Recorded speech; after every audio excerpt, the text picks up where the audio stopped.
നമുക്ക് സുരയ്ക്ക് ഫുഡ് കൊടുക്കാൻ പോവാം. സുര വന്നിരിക്കുന്നു. മരത്തിന്റെ മോളിൽ സുര വന്നിരിപ്പുണ്ട്. നമുക്ക് അവന് ഫുഡ് കൊടുത്താലോ? വാ. വേണ്ട ഇരിക്കുന്നുണ്ട. വിളിച്ച് സുരേ സുരേ വാ. അവൻ വരുന്നുണ്ടേ. നമുക്ക് ഫുഡ് കൊടുക്കാം. സുരേ നമുക്ക് പുട്ട് വേണ്ടേടാ. പുട്ട് കഴിക്കടാ സുര. സുരമോനെ പുട്ട് തരട്ടെ?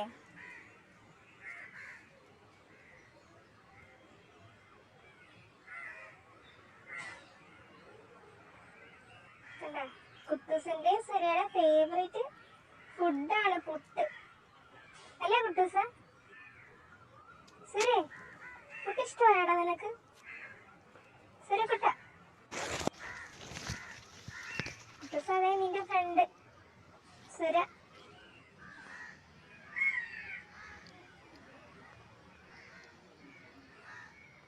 സുരേ കള്ളസുരേ കള്ളസുരേ കള്ളസുരേ സുരക്കുട്ട സുരക്കുട്ട